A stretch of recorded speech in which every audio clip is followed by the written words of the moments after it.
الحمد لله الذي هدانا للإيمان والحمد لله الذي علمنا السنة والقرآن والصلاة والسلام على سيد ولد عدنان وعلى صاحب السيف والسنان وعلى آله وأصحابه البررة الكرام وعلى من تبعهم بإحسان أما بعد فأعوذ بالله من الشيطان الرجيم بسم الله الرحمن الرحيم قال الله تعالى من عمل صالحا من ذكر أو أنثى فلنحيينه حياة طيبة وقال تعالى قل هل يستوي الذين يعلمون والذين لا يعلمون وقال النبي صلى الله عليه وسلم خير متاع الدنيا المرأة الصالحة وقال رسول الله صلى الله عليه وسلم تركت فيكم واعظين ناطقا وصامتا فالناطق والقرآن والصامت والموت او کما قال صلی اللہ تبارک و تعالی علیہ وسلم۔ برادران جی وقار اور لائق ست تکریم میری ماؤں بہنوں اور بیٹیوں، ہم سب کے لیے انتہائی خوشی اور مسرت کا مقام ہے کہ آج ہم ایک ایسی مبارک تقریب میں شریک ہیں جس میں قرآن مجید مکمل ہو رہا ہے۔ محمد زید آج سے حافظ محمد زید کہلائیں گے، اور اسی طرح ہماری وہ بیٹیاں جنہوں نے کچھ عرصہ قبل علم دین کا سفر شروع کیا اور آج اللہ تعالیٰ نے انہیں مشکات شریف تک پہنچا دیا ہے، یہ اس کا کرم، اس کا کرم، اس کا کرم ہے۔ ورنہ عربی میں کہتے ہیں لِكُلِّ شَيْءٍ آفَةٌ وَلِلْعِلْمِ آفَاتٌ، ہر چیز کے لیے کوئی ایک آزمائش ہوتی ہے، اور علم دین کے لیے بہت سی آزمائشیں ہوتی ہیں۔ تو ان طالبات نے اور ہماری بیٹیوں نے جب علم کا سفر شروع کیا، اس وقت سے مشکات تک پہنچتے تک نہ جانے کتنی رکاوٹیں آئیں، اور اللہ تعالیٰ کی توفیق اور اس کی نصرت سے وہ رکاوٹیں دور ہوتی رہیں۔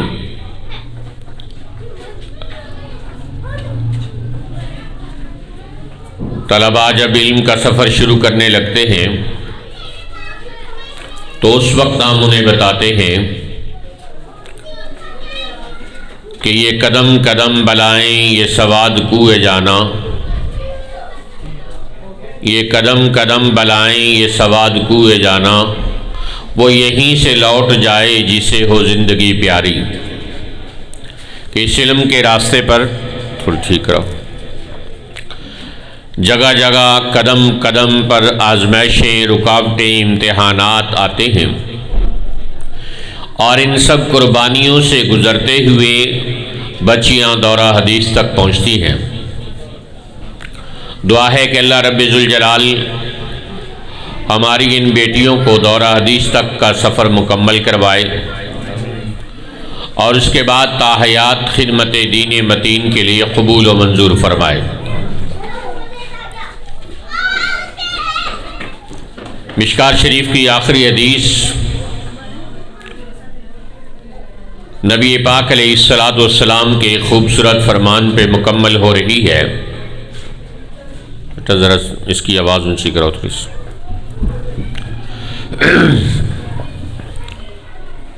اور امام صاحب کتاب نے اس کتاب کو باب و ثوابی حاضر الامت کے اوپر اختتام پذیر کیا ہے۔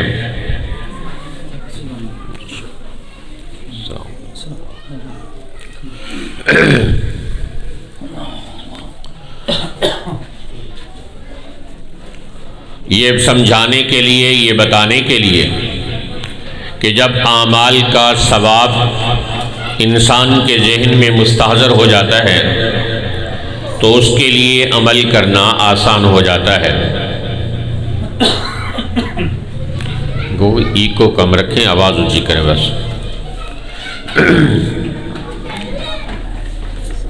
تو اعمال کا شوق انسان کو ثواب کی برکت سے نصیب ہوتا ہے، اور حدیث کی کسی کتاب میں بھی یہ باب نہیں قائم کیا گیا جو صاحب مشکات نے قائم کیا، باب ثواب هذه الامہ، اس امت کا اجر و ثواب اور اس امت کا مقام اور مرتبہ کیا ہے۔ حدیث میں آتا ہے یوضع للانبیاء منابر من یوم القیامہ، قیامت کے دن انبیاء علیہ السلام کے لیے نور کے ممبر بچھائے جائیں گے، وہم یجلسون علیہا، اور وہ ان پر تشریف فرما ہوں گے، ویبقى ممبری، اور میرا ممبر خالی رہے گا، لا اجلس علیہا او قال لا اقعد علیہا، میں اس پر نہیں بیٹھوں گا، اس لیے نہیں بیٹھوں گا کہ ایسا نہ ہو کہ میرا ممبر اٹھا کر مجھے جنت میں لے جائے اور میری امت تنہا کھڑی رہ جائے۔ اسی طرح آپ صلی اللہ علیہ وسلم کا ارشاد گرامی ہے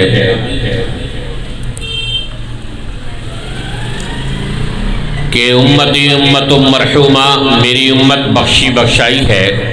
تدخل قبورہا بجنوبہا، اپنی قبروں میں جائیں گے تو گناہوں کے ڈھیروں کے ڈھیر لے کر جائیں گے، وتخرج من قبورہا لا ذنوب علیہا، اور جب اپنی قبروں سے نکلیں گے تو ان پر کوئی گناہ باقی نہیں بچے گا، تو محس عنہا باستغفار المؤمنین لہا، پچھلے مسلمانوں کے گناہوں استغفار کی وجہ سے اللہ قبر میں پڑے ہوئے ایمان والوں کے گناہوں کو معاف فرمائے گا۔ تو اس امت کو اللہ تعالیٰ نے بہت اونچی شان عطا فرمائی ہے، اور یہ مشکات شریف کی آخری حدیث بھی اس شان کو بتا رہی ہے، جس میں آپ صلی اللہ علیہ وسلم نے فرمایا انتم تتمون 70 امتا، کہ تم 70 امتوں کو پورا کرنے والے ہو، تم سے پہلے 69 امتیں گزر چکی ہیں اور تم 70ویں امت ہو، اور انتم خیرہا و اکرمہا علی اللہ تعالی، لیکن ان تمام امتوں میں سب سے بہتر اور سب سے زیادہ عزت والی تم ہو۔ حدیث میں آتا ہے کہ ان الجنت حرمت علی سائر الانبیاء حتی ادخلہا، جنت سارے نبیوں پہ حرام ہے جب تک اس میں داخل نہ ہو جاؤں، وَإِنَّهَا لَمُحَرَّمَةٌ عَلَى الْأُمَمِ، اور جنت تمام امتوں پہ حرام ہے حتیٰ تدخلہا امتی، جب تک اس میں میری امت داخل نہ ہو جائے۔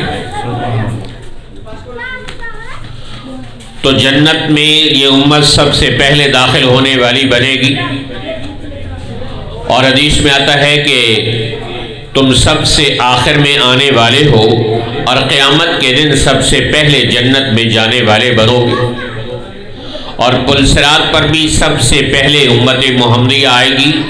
اور جنت میں بھی سب سے پہلے امت محمدیہ جانے والی بنے گی۔ اس وقت تک کسی بھی امت پر جنت حرام ہے جب تک امت محمدیہ پوری کی پوری جنت کے اندر داخل نہیں ہو جائے گی۔ تو یوں اللہ تعالیٰ نے اس امت کا مقام اور مرتبہ بڑھایا اور بتایا،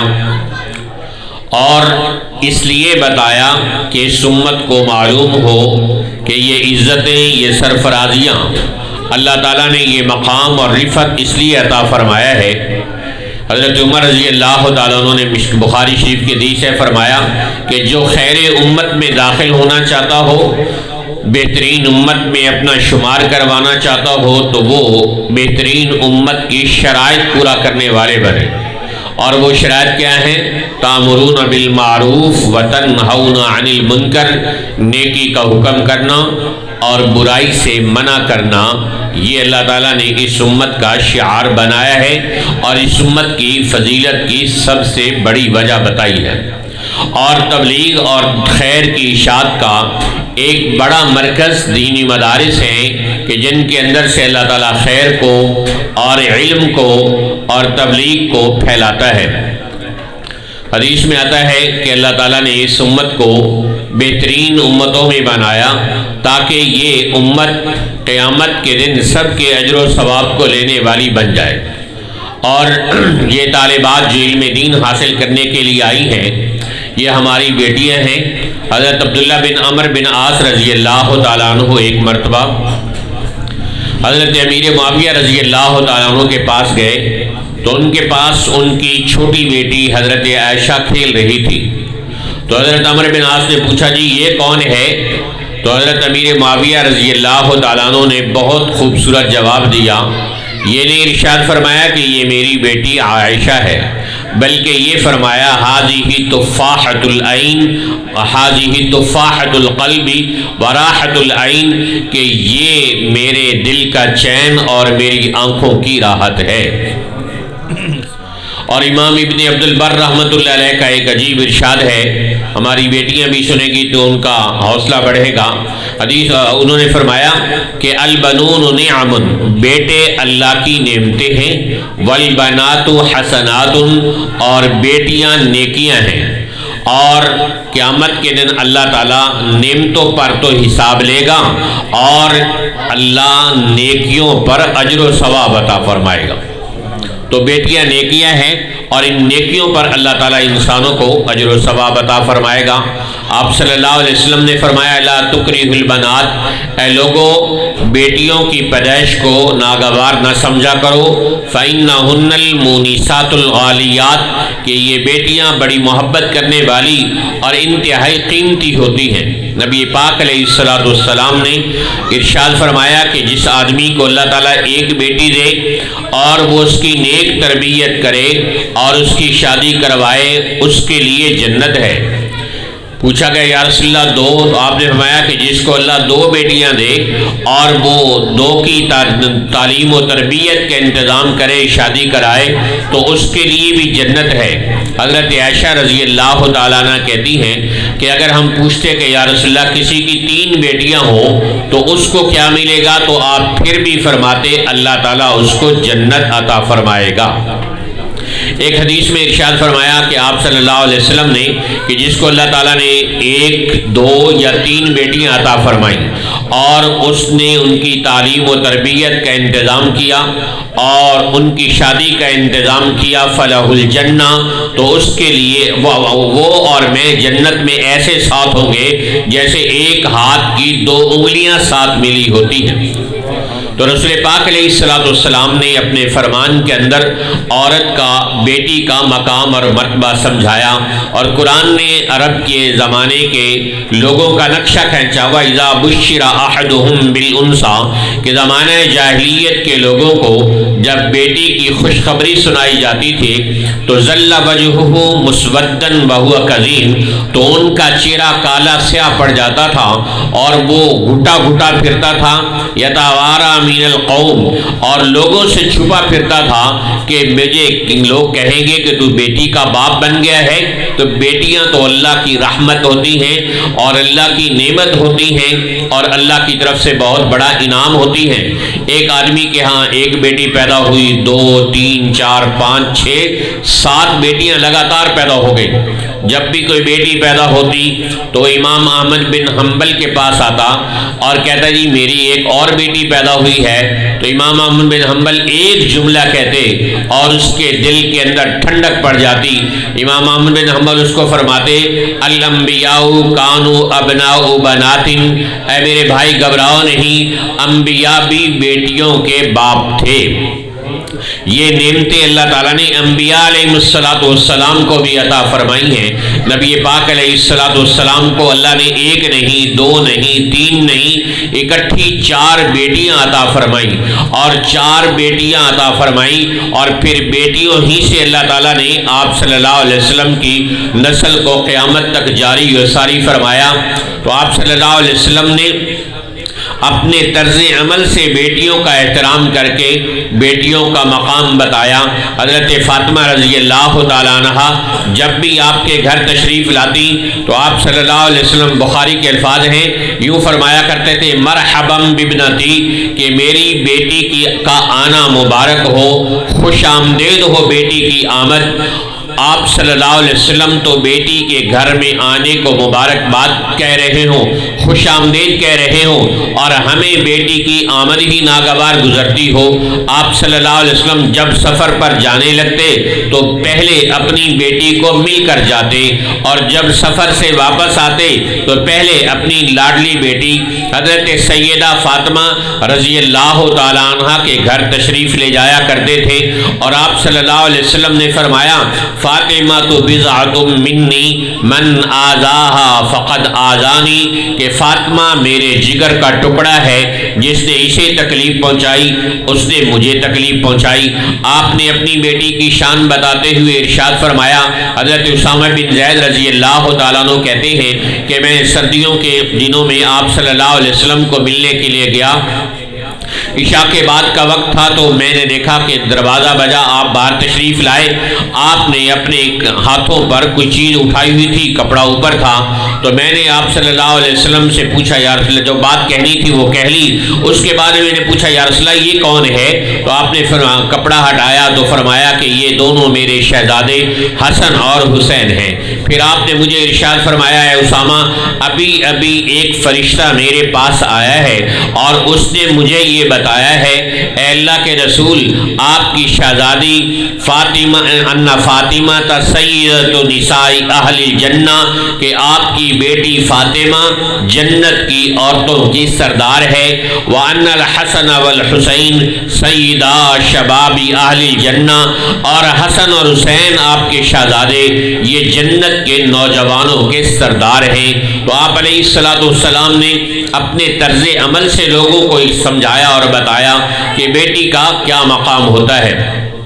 عرب کے اندر ایک ابو حمزہ نام کا شاعر تھا، اس کے ہاں ایک بیٹی پیدا ہوئی تو وہ گھر چھوڑ کر محلے کے اندر ہی کرائے پہ مکان لے کر دوسرے گھر میں رہنے لگا۔ آج تو اس نے تو مکان کرائے پہ لیا، بیوی کو گھر سے نہیں نکالا۔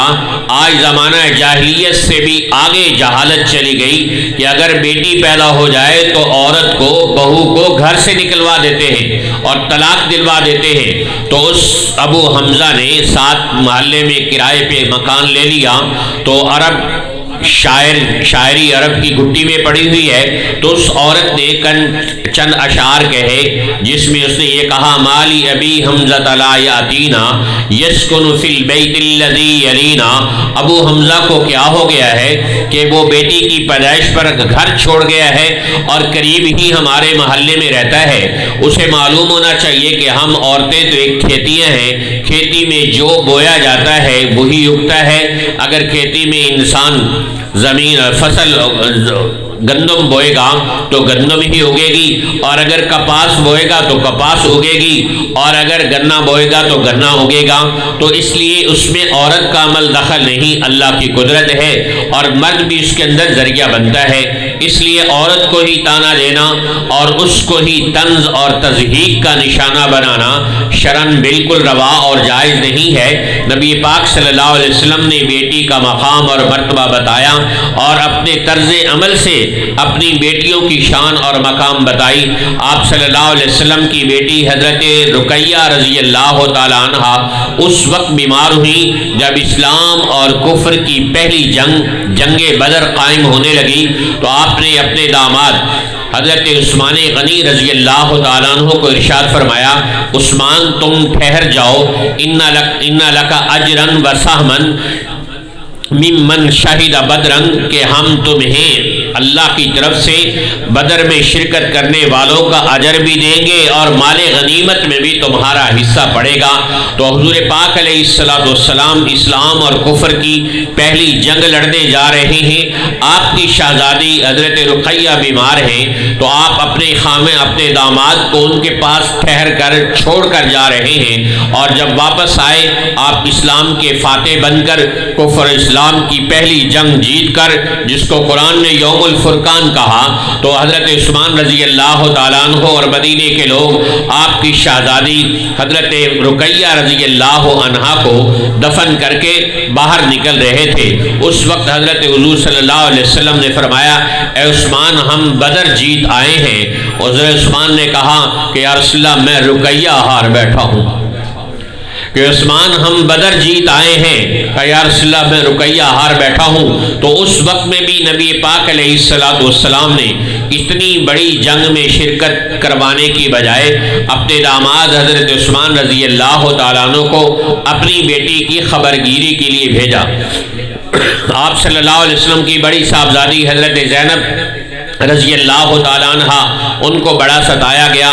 اور ان کو نیزہ مارا گیا، اور اس وقت وہ حاملہ تھی، پریگننٹ تھی، اور ان کو بہت تکلیف ہوئی، بچہ بھی ضائع ہوا۔ آپ صلی اللہ علیہ وسلم نے فرمایا، اللہ میری بیٹی پر رحم کرے، میری بیٹی زینب دین کے لیے بہت ستائی گئی ہے۔ آپ صلی اللہ علیہ وسلم کی چوتھی بیٹی حضرت ام کلثوم رضی اللہ تعالیٰ عنہ نے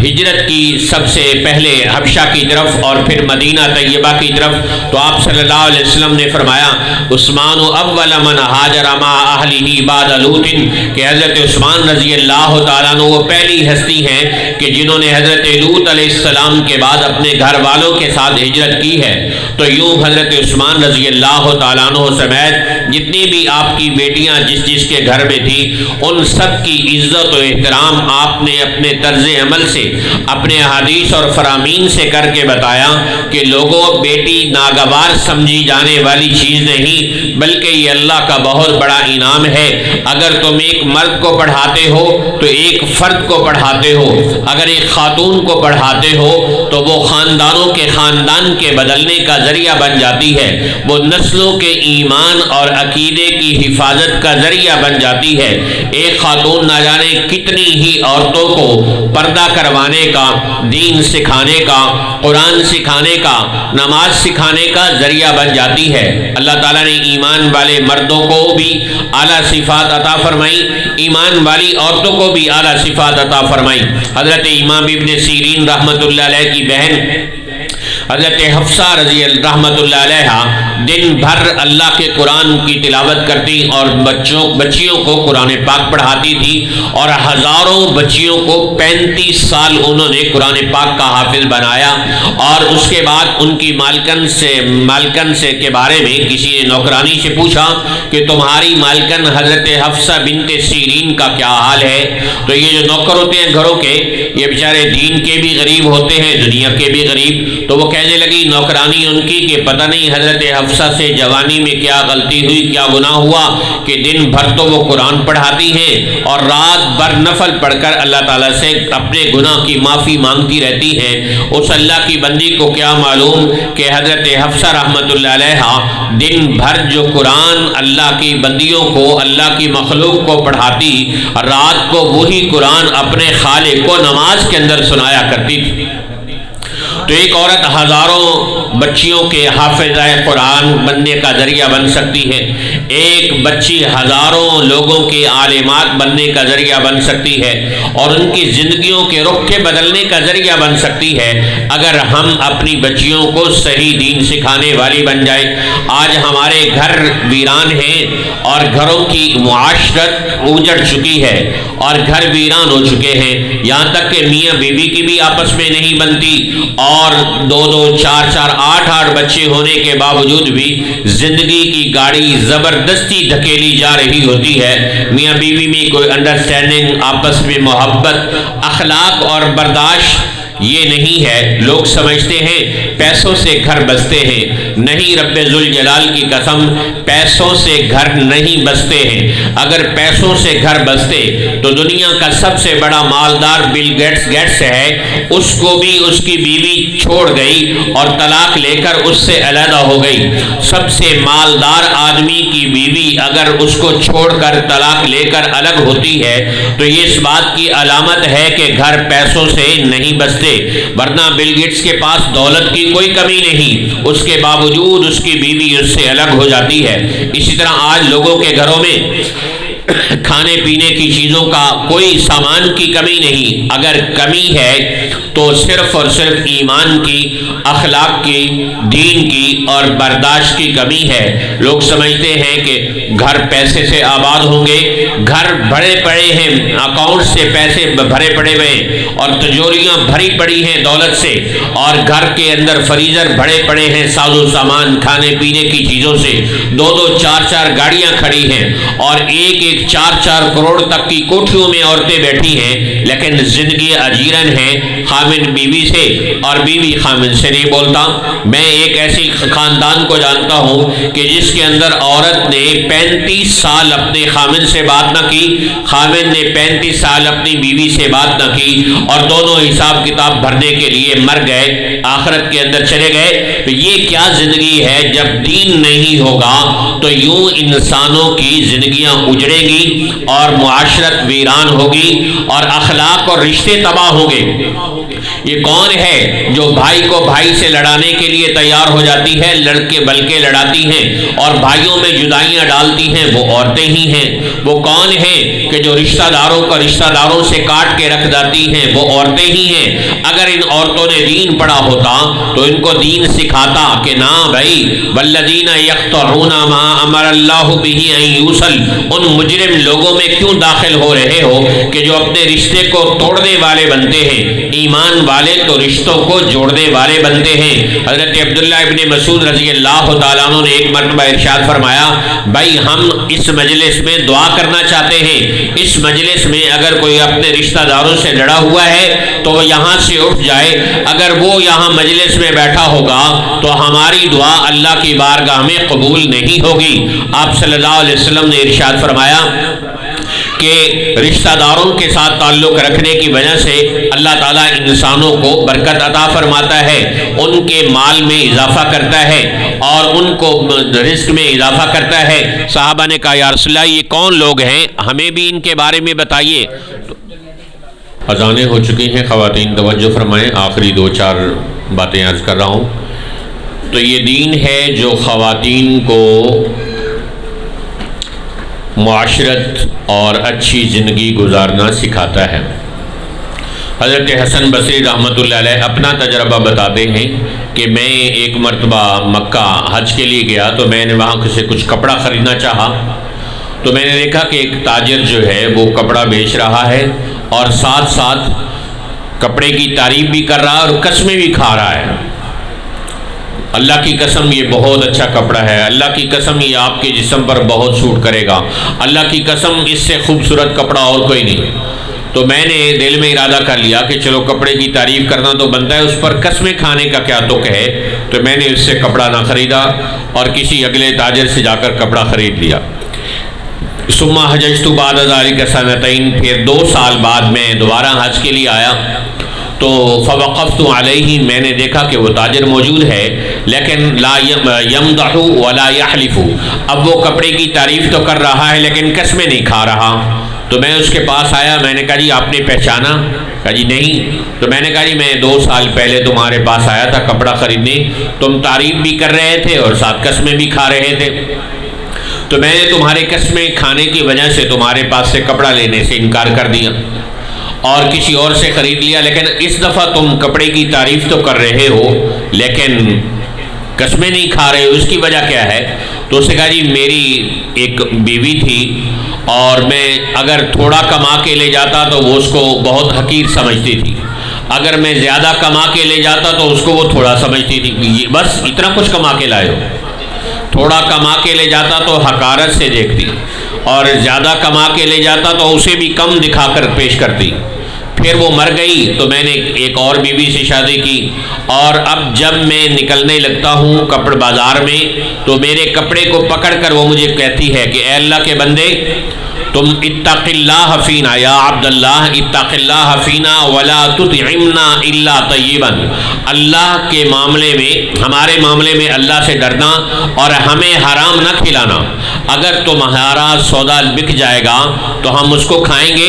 اور اگر ایسا نہ ہوا تو فاعناک بمغزرنا، ہم چرخہ کاٹ کے تمہاری مدد کریں گے، تم ہمیں حرام کھلانے والے نہ بننا۔ تو یہ حرام اور حلال کا احساس عورت کو اس کا دین سکھاتا ہے، اور گھر میں کیسے برداشت کرنی ہے خاوند کی بات، بھائیوں کی بات، ساس کی بات، سسر کی بات، تو یہ سب انسان کو دین سکھاتا ہے۔ اس لیے ہماری تو ایک ہی گزارش ہے کہ آپ اپنی بچیوں کو دین سکھا دیں، باقی سب کچھ اس کو دین خود سکھا دے گا، اسے ساس کے ساتھ کیسے گزارا کرنا ہے، سسر کے ساتھ کس طرح بہیو کرنا ہے، اور اپنے معاشرے کے اندر کس طرح بہترین زندگی گزارنی ہے، کس طرح اپنے غصے کو اس نے کنٹرول کرنا ہے، کس طرح اس نے اپنی زبان کو قابو رکھنا ہے، کس طرح اس نے دین کی خدمت کرنی ہے، یہ سب کچھ اس کو دین سکھا دے گا۔ آپ صرف اس کو دین سکھا دیں تو جامعہ حفصہ یہ پیغام لے کے بیٹھا ہوا ہے پورے علاقے کی بچیوں کے لیے اور ماؤں بہنوں کے لیے، تمام مسلمان خواتین کے لیے، کہ تم اپنی بچی کو ہمارے حوالے کرو، ہم اسے دین سکھائیں گے، اسے اخلاق سکھائیں گے، اسے تحمل سکھائیں گے، اسے معاشرت سکھائیں گے، اسے بہترین گھریلو زندگی سکھائیں گے، اسے چھوٹے بڑے کی تمیز سکھائیں گے، اسے بات کا برداشت کرنا سکھائیں گے، اور اسے بہترین دین کی خدمت کرنے کا طریقہ سکھلائیں گے۔ اس لیے نیت کریں کہ ہم اس جامعہ حفصہ کے اندر اپنی بچیوں کو داخل کروائیں گے، اور انشاءاللہ العزیز یہ جامعہ آپ کی بچیوں کو بہترین تعلیم اور تربیت پہلے بھی فراہم کر رہا ہے، آئندہ بھی فراہم کرتا رہے گا۔ آپ کا کام ہے اس ادارے کے ساتھ جانی مالی تعاون بھی کرنا اور اپنی بچیاں دینا، اور یہ اس کو امانت سمجھ کر آپ ایک جاہل بچی دیں گے اور یہ اس کو عالمہ بنا کر آپ کے حوالے کریں گے، آپ ایک ناظرہ نہ پڑھنے والی بچی جامعہ حفصہ کے حوالے کریں گے اور یہ آپ کو حافظہ قرآن بنا کر آپ کے حوالے کریں گے۔ اللہ تعالی ہم سب کی حاضری کو قبول فرمائے اور جامعہ حفصہ کو دن دگنی رات چگنی ترقی عطا فرمائے۔ اور آخر میں بس ایک وظیفہ سن لیجئے کہ بہت سارے لوگ ایسے ہوتے ہیں کہ جو اپنے بچوں اور بچیوں کے رشتوں کے انتظار میں بیٹھے ہوتے ہیں اور ان کو نیک رشتے نہیں مل رہے ہوتے، بسا اوقات بہت ساری اس میں رکاوٹیں ہوتی ہیں اور کبھی بندش بھی جادو کے ذریعے، تعویذ گنڈے کے ذریعے لگی ہوتی ہے، تو رکاوٹ انسانوں کی طرف سے ہو یا جادو جنات کے ذریعے سے لگائی گئی بندش ہو، اس وظیفے کو کرنے کی برکت سے انشاءاللہ العزیز اللہ رب العزت بہت جلد بہترین نیک اور نیک صورت، نیک سیرت، دیندار اور مالدار رشتہ آپ کو عطا فرمائے گا۔ فجر کی نماز کے بعد قرآن پاک کی آخر سے 9ویں سورت ہے سورت قریش، لی الاف قریش، اس کو فجر کی نماز کے بعد 72 مرتبہ 72 مرتبہ پڑھنا ہے، صرف 11 دن، اور روزانہ پڑھنے کے بعد دعا کرنی ہے۔ بچہ بچی خود بھی پڑھ سکتے ہیں، ان کے ماں باپ رشتہ دار بھی پڑھ سکتے ہیں، اور پڑھنے کے بعد روزانہ دعا مانگنی ہے، اللہ ہمارے بچے اور بچی کو بہترین رشتہ عطا فرما دے۔ اور اس کے بعد جب 11 دن مکمل ہو جائیں تو بچی یا بچہ اللہ الصمد جتنا بھی کھلا پڑھے، پڑھنا چاہے پڑھے، انشاءاللہ العزیز آپ کی توقع سے بھی کم ٹائم کے اندر اللہ تعالیٰ آپ کو بہترین رشتہ عطا فرمائے گا۔ دعا ہے کہ جن جن گھروں میں ناچاک ناچاکیاں ہیں، اللہ تعالیٰ ان ناچاکیوں کا خاتمہ فرمائے، اور جن گھروں میں بچے اور بچیاں رشتوں کے منتظر ہیں اللہ ان کو بہترین رشتے عطا فرمائے۔ وآخر دعوانا ان الحمد للہ رب العالمین۔